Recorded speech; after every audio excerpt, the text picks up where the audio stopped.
In this video, we're going to take a look at the tune Darn That Dream. I've made a little chord melody arrangement that I want to share with you. So I'm going to play that for you, and then we'll break it down, and I'll talk about chord melody in general, and hopefully give you some ideas on what you can do. And yeah, let's get right into it.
Okay, so that wasn't necessarily the best performance ever.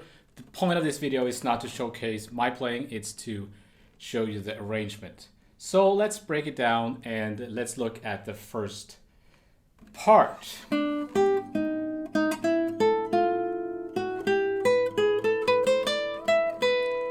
What you want to do is you want to be able, first I think, to play the melody with the bass notes.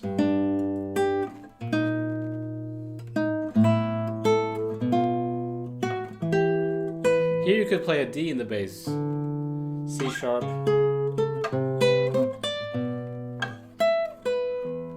right? That gives you a pretty good understanding of the harmony of the tune. So what people think about chord melody, a lot of times they think that the idea is to know a whole bunch of chord voicings, so that you have a chord voicing for each melody note, kind of. That is true, but it's more about, I think, to understand harmony, what the guide tones are, and knowing voice leading and stuff like that. Because basically, you already have everything here. The top note and the bass note, right? Then you just fill in the gaps, kind of, right? So first off, we have this G and D in the melody, and G. So people would play that. A G major 7. And I do that too. Sounds good. It's a great voicing. Very straightforward. By the way, this arrangement is pretty straightforward. There's nothing crazy reharm. It's a straightforward arrangement. The problem with this voicing though, however, I think is the next note in the melody is that, the G. So you get this. It's not a great sound, but you could just kind of leave the note, the chord. Then it works, but I put down this voicing. It's a good old G. My students call this the AC/DC chord. And some people think that, oh, you can't do that. You can't play a rock-sounding chord in a jazz tune. Of course you can. It's just fifths. Keith Jarrett plays fifths all the time.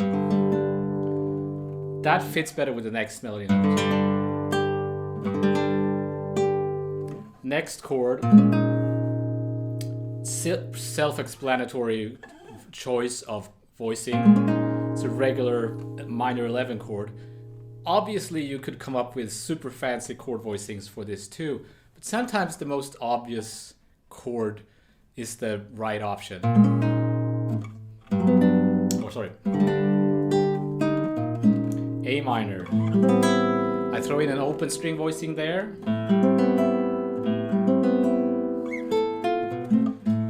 Notice that this chord, the B minor 11, what does it have to do with G major?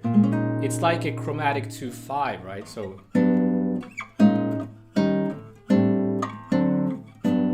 the half step up. It's just that there is no E flat 7 there. It just goes right to the A minor. Now here, if you know your harmony theory, you know that you want to put a minor second like C and B inside the voicing, not on top, not too low either. So you might want to emphasize that minor second because it's a nice sound.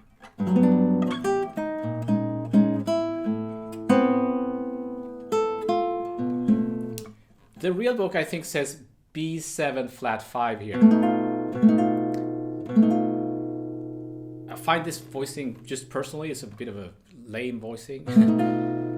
I do this, F over B.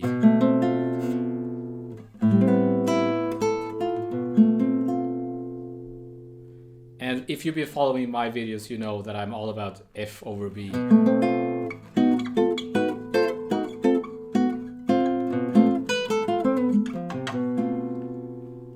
Then we have this, the descending bass line.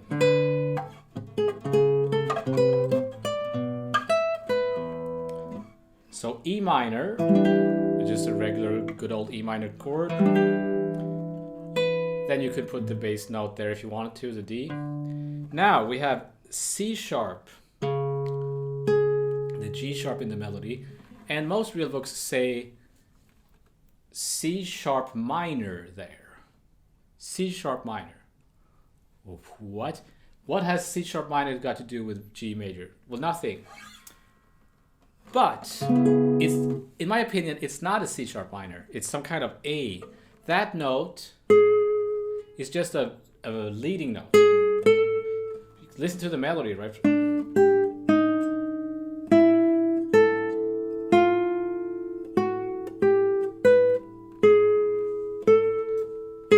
It wants to go to that A. So it's an A chord with just a leading note. So I play this chord, A over C sharp. Then we have C sharp, C minor major 7, which is just a 4 minor chord, right? So you get a pretty interesting voice leading here.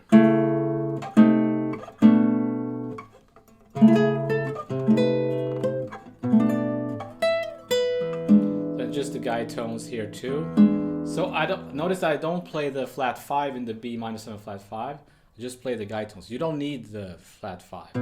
You could throw it in, but I didn't.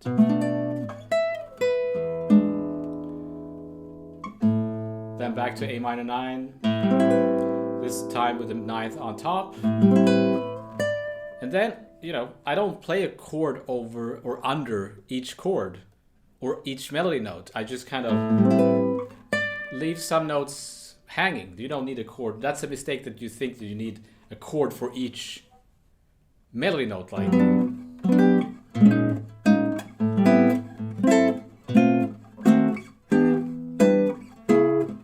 You don't need that. You just need the chords for the important strong beats. So yeah, before I move on, maybe I should mention I just wrote the arrangement, the chords, I'm just written them as half notes. Oh.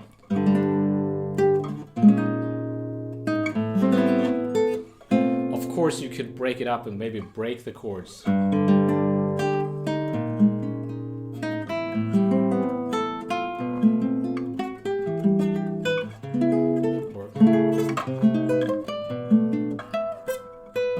I kind of assume that you understand that, it's easier to write it out as just half notes.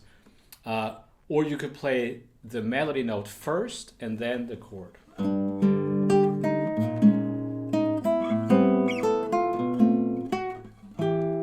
There are many ways that you can approach this. Remember, we're playing rubato, so do whatever you want, but maybe at first it's best to just learn them like half notes.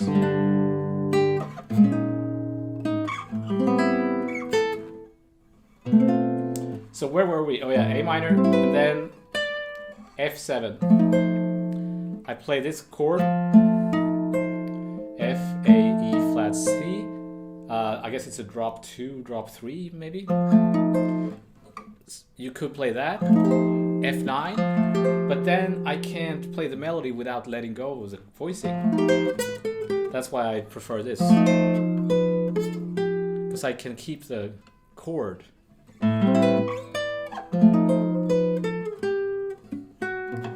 B minor could be G over B, but I prefer B minor there. Again, the chromatic 2/5, A minor 11, D7, I like a D7 flat 5. Then we have a turnaround, B minor, B flat 7, it should say, A minor, A flat 7. Different ways you could voice that. So that's a turnaround, right? Like that's where you can go crazy. You can play all sorts of different turnarounds there. This one is pretty straightforward. You could go, I don't know.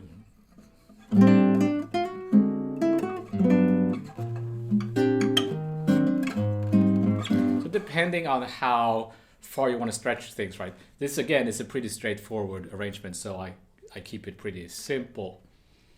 Then we have A section again, pretty much the same. I picked a different voicing there just for variation. And it's the same as before.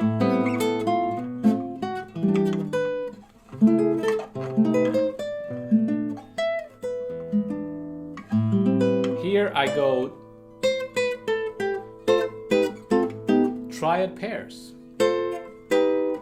as a chord melody technique. So F triad, B augmented or G augmented, depending on how you look at it.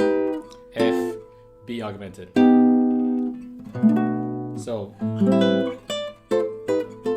I just like how that works.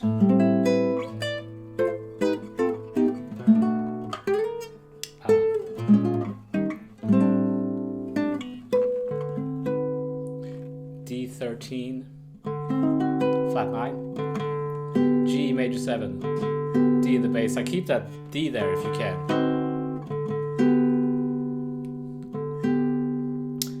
And then we're transposing to the next key, the B section. F minor 9. I like the C in the bass there. B flat 13. And then we have this right.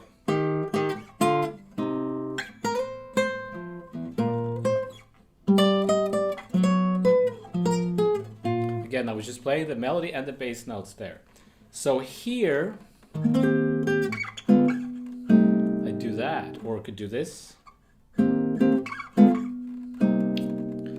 So most people, I guess, would play this chord, an E flat major 7, when you have the melody note there. I play E flat 6, D diminished, C minor or C minor 6. So I don't write out the D diminished. It's unnecessary, I think. It's just a passing note, and therefore it's just a passing chord. So this is the Barry Harris thing, right? If you know what Barry Harris talked about, a major 6 chord with its inversions.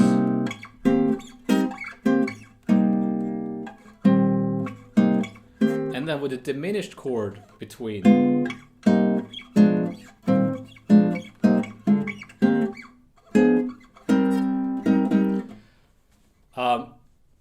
It lends itself perfectly, that kind of thing, for this melody here. So it's basically a harmonized E flat major bob scale, 6 chords.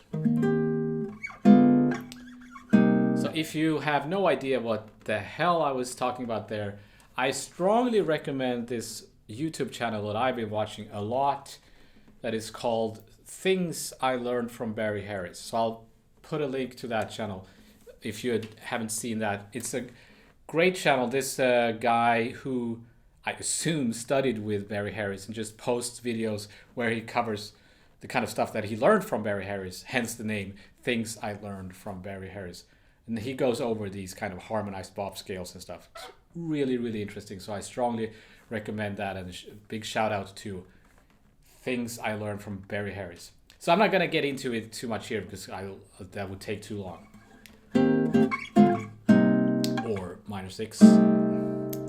Some people think that kind of stuff is too basic and too old sounding, like block chords. Like, let's say, if you write for a big band, if you write block chords in that kind of style, it sounds really old-fashioned. And contemporary big band arrangers don't do that unless they want to kind of celebrate that sound. But the thing is, you still need to know this stuff. Plus, as the videos I talked about earlier, the Things I Learned from Barry Harris will show you, is that you can still take a very basic concept like that and take it very far. And it's very important to know the basics. And a lot of people understand that concept. Like, yeah, it's a 6 chord and a diminished chord and a 6 chord and a diminished. But can you do it? There's one thing to understand it theoretically, but it's another thing to have it under your fingers, right? Moving on here to the F minor. Just a good old B flat 13.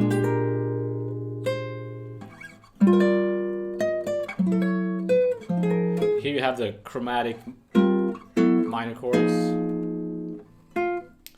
So what I do, notice my pinky there, slide down, slide down. Thinking like a classical guitar player here with how I'm fingering the chords.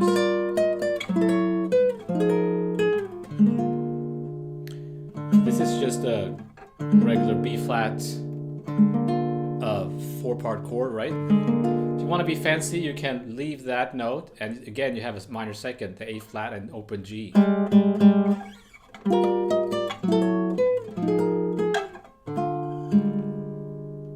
It's kind of fancy.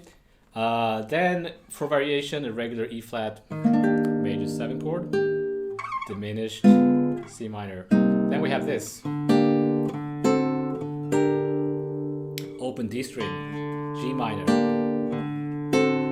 D7, G minor.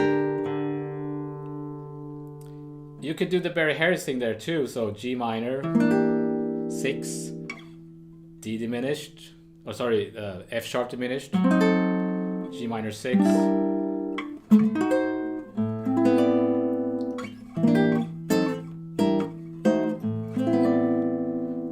but I like the really triadic sound here. It sounds like classical music.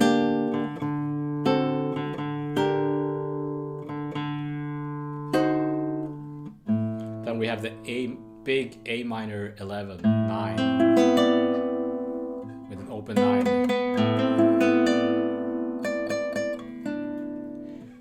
But the real book I've seen anyway says A minor 7 flat 5, D7, G minor. So that works too. But I really like that. It's like a classical music for a second. And all of a sudden we have this.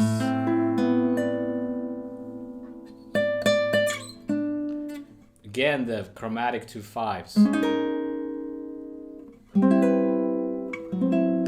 Notice the fancy contrary motion here. The 11th go up, and all the other notes. No, sorry, the 2 top notes go up, and the bottom notes go down.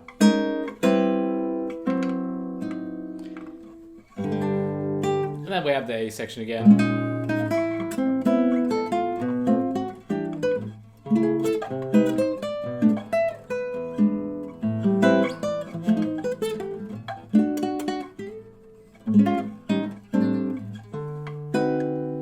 And then the big question is, last chord. What should I play there? Before I talk about that, just mention how you should play this. So obviously you're playing solo piece, so you can play rubato.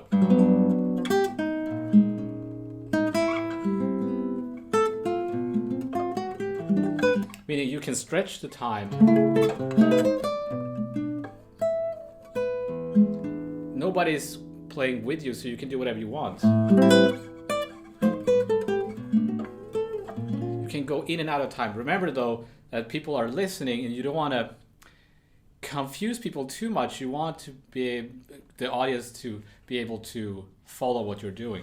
What a lot of people do is that they play rubato, but then at some point it gets kind of annoying to listen to too much rubato. So maybe for the B section you will go into an almost exaggerate time feel.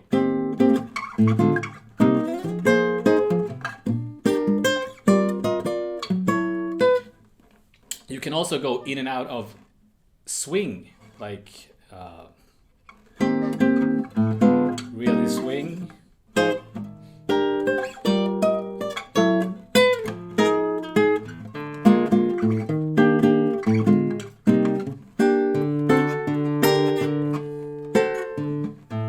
And then maybe back to a more rubato.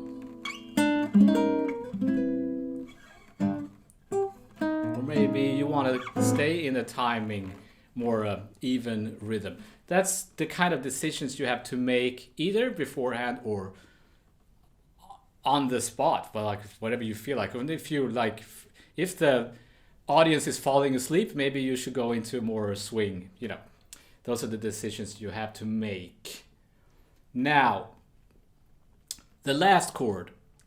The last chord is where you can go crazy.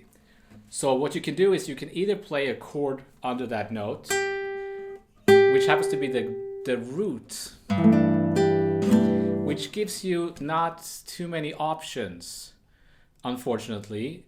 Or you can play a cadenza or some other chord like you know, C, B, A, or C sharp, minor flat 5, C minor.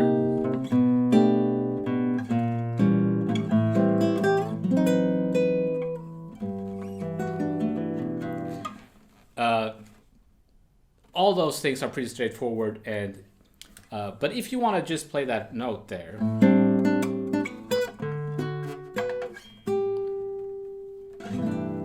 maybe just like a fourth kind of 6/9 chord. Because if I play like a regular G like that, it's gonna sound a little bit ridiculous because you've been playing all these kind of fancy chords, right? So if all of a sudden you play that, even though you could do it, almost sounds like Joe Pass playing an arrangement and then just hands the guitar to John Fogerty or something and he just plays last chord. Don't get me wrong, I love John Fogerty and I love this chord, but it's too much of a change in style. So some kind of jazz chord. But let's say you're playing with a vocalist. They might not want to sing that note there. They might go, darn that dream, right? The 7th. Then you can change the note and all of a sudden you can play maybe a Lydian chord. Remember the tune is called Darn That Dream, so maybe you want a dreamy sounding chord. That's super common to end the tune with a Lydian chord. It's almost overused as a technique, but it's overused for a reason because it's really works. But basically you could change the chord. The last chord you could change to anything, but it has to be kind of justified, I think. You can't just play, I could play a G minor, right? So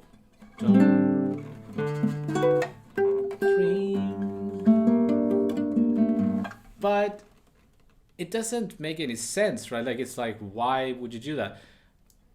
That's harmonically and theoretically you could do that as a rearranging technique, but the audience might go like, huh?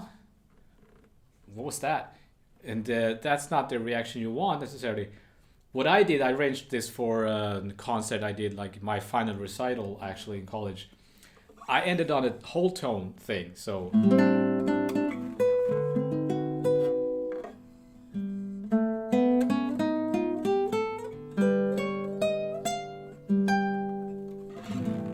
Right, because again, it's that feeling of dream. I wanted that kind of feeling of dreaming.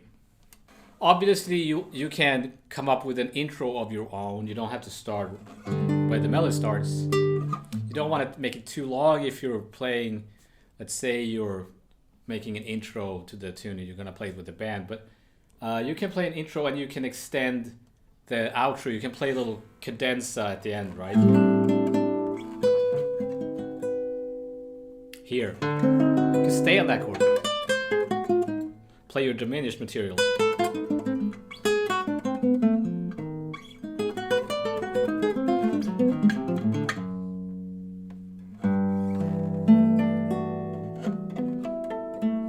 Then you play your fancy harmonics. I'm not good at that stuff. So that's the kind of stuff that people do. Now, this is pretty straightforward, right? Again, I keep saying that, but a more contemporary modern player wouldn't do this necessarily. Like Herbie Hancock, if he played this tune, he would probably change a lot of the chords, change the form even, change the melody. Right? But again, you need to be able to come up with a straightforward arrangement like this to be able to kind of break the rules, I think. So just to give you some ideas of what you can do, if we listen to Kurt Rosenwinkel, when he plays this, he does this, for example. Instead of going, he changes the melody. So that enables him to play a G Lydian chord to A flat Lydian, to B flat Lydian, B Lydian, parallel harmony, Lydian chords. When you listen to it, I didn't even notice that he changed the melody instead of, right? That's kind of sophisticated, or it's very sophisticated. And then he plays, instead of the B flat 5, he plays an F over A. Gives completely different feel.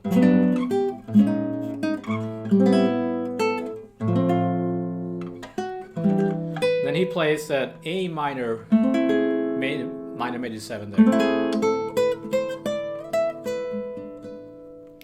Or it could also be a D7. So I'm not sure actually if these chords that I just covered are the original chords. Some people make an effort to find the original chords of a standard before they make an arrangement. I don't think that's necessary. A lot of these tunes come from musicals, right? And when you look at the actual chord symbols from the original scores, it's very different from the real book. But I mean, sure, there's a point in doing that, but it's a little bit nerdy, if you ask me. Now, a final word. Remember how I also talked about, speaking of Kurt Rosenwinkel, in a previous lesson, there's this technique that he talks about in the video from Gdansk. I don't know how to say that. Gdansk. He talks about how you can use the root and the seventh below the melody to create chord melody. So I'm guessing that most people that are watching this are able to do that. But I'll make a little video as a bonus video for my Patreons where I'll do that, and I'll post the PDFs with the tabs and everything. I'll also post this stuff, got the tabs and everything on my Patreon page. And just a word about the Patreon thing. It's not that I'm trying to recruit more Patrons necessarily, because I've already reached my goal. The idea is not to make tons of money here. Why I'm doing that is because I want to give my Patreons something, because I'm so I'm so grateful to you guys that I want to give you something extra. That's why I'm doing that. And if you are watching this and you want my arrangements from this video, like the PDF, or any other video for that matter, but for some reason you don't want to be a Patreon, and then you can just contact me, right? And there's my email is on my profile page here on YouTube, and contact me and ask for the PDF of whatever lesson you want, and I'll send it to you for a couple of bucks on PayPal. So with all that, I hope that made sense, that you got some ideas for chord melody, and stay healthy, and I shall see you next time. Booyah.